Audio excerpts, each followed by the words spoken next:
आज आपण शिराडी येथील शेतकरी अशोक दिगंबर लाहोरकर हा यांच्याकडे आलेला आहे. तर आपण तुरीबद्दल जे ट्रीटमेंट घेतली होती तर तुमच्या तुरीचा काय प्रॉब्लेम होता नेमका? कसं बोलावलं साहेब, याच्यामध्ये समजा सोयाबीन काढल्याच्या नंतर जळू लागली. जळीचं प्रमाण एवढं होतं की जवळजवळ 25-30% प्रमाण होतं बघा. हे आपली तुरी उधळायची उधळून अशी तुराटच होऊ राहिले उभे समजा. 25 असं वाटलं की बा हे आता प्लॉट मोडावंच लागते. जास्त पाऊस झाल्यामुळे राहणार नाही वाटलं. राहतच नाही वाटलं. 30% तर ऑलरेडी गेलती समजा. आणि ते तुराट्या अशा वाळून झाले समजा ते. तर आपण त्यासाठी तुम्हाला आपण ट्रीटमेंट दिली होती, तर ड्रेसिंग दिली होती. ड्रेसिंग त्या साहेब ड्रेसिंग ना मी 2 ड्रेसिंग केलो बघा. ते तुम्ही दिलेले मला वाटते ते थोडे तुम्ही पुढे वाटते तुरीचा हिवाले हे बघा. हुमर पावडर पूर्वाचं आणि ब्ल्यू कॉपर बुरशीसाठी. आणि तिसरं होतं मला वाटतं बॉक्सर. त्याच्यामध्ये अल्ट्रामेथिन 11% काहीतरी आहे बघा. ते 2 ड्रेसिंग केले. त्या ड्रेसिंगचा फायदा झाला बघा साहेब. अच्छा. आणि दुसरं आपण तुम्हाला दुसरी एक ड्रेसिंग दिली होती त्याच्यामध्ये. हो ना, याच्यात 2 केल्या ना आपण. याच्यात 2 केल्या. आणि खतामध्ये काय टाकलं होतं आपण? खतामध्ये 12-32-16 आणि DAP आणि पूर्वाचं मला वाटतं मिलांची एक बॅग दिली बघा साहेब. 2 किलोची बॅग. 2 किलोची बॅग. 3 एकरला ते 2 पोते आणि एक मिलांची बॅग टाकून ते मी झाडाच्या बुडाशी टाकलो.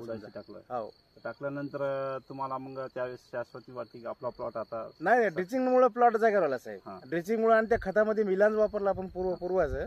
त्याच्यामध्ये त्याच्यात योगायोगानं पाऊस झाला साहेब. ते सगळं बुडाशी हे गेलं. ते बस आता असं वाटायला की ते म्हणजे 100% प्लॉट वाचला. खर्च किल्ला वाया गेला नाही. अजिबात नाही.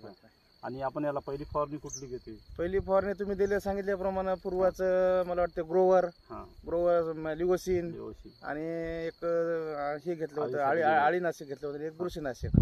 हो. आणि दुसरी फवारणी इजिस्टीम टाकली साहेब. फुलोरा चालू व्हायला म्हणतात इजिस्टीम पूर्वाचं इजिस्टीम आणि तेच एक बुरशीनाशक, एक आळीनाशक असं वापरलं. आणि तिसऱ्या फवारणीमध्ये चिलमिक्स पूर्वाचं चिलमिक्स टाकलं. एक असंच बुरशीनाशक आणि एक आळीनाशक समजा. बरं. तर तुम्हाला आता काय वाटतं या प्लॉटमध्ये साहेब? मी असा प्लॉटच बघितलो नाही. माझी तूर आतापर्यंत अशी नव्हती समजा. आतापर्यंत माझ्या शेतामध्ये नाही कोणाच वर्षामध्ये आलीच नाही. हे 30% प्लॉट गेलेला साहेब. एवढा 100% मला वाटले नाही सुद्धा.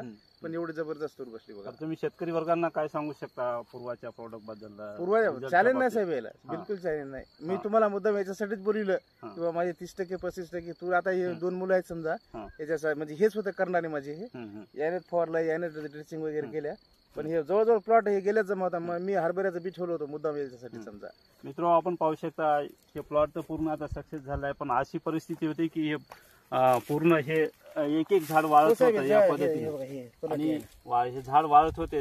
हे पण इथं झाड वाळलेलं आहे आणि वाळून पुन्हा याच्यावर हे फुटवा निघालेला आहे तुरीचा.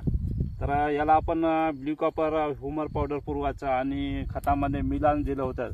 तर त्याच्यामुळे कसं हे वाळलेल्या झाडावर सुद्धा पुन्हा याच्यावर फुटवे काढले आहेत, फांट्या काढल्या आहेत. तर या पद्धतीनं हा प्लॉट डेव्हलप झालेला आहे. आणि तुम्हाला पण काही माहिती हवी असेल शेतकरी वर्गांना तर आम्हाला 95 52 58 17 65 या नंबरवर संपर्क करत राहा. तुमच्या कोणत्याही प्रश्नाचं काही समस्या असेल तर आम्ही त्याचं निरासन करू. नमस्कार.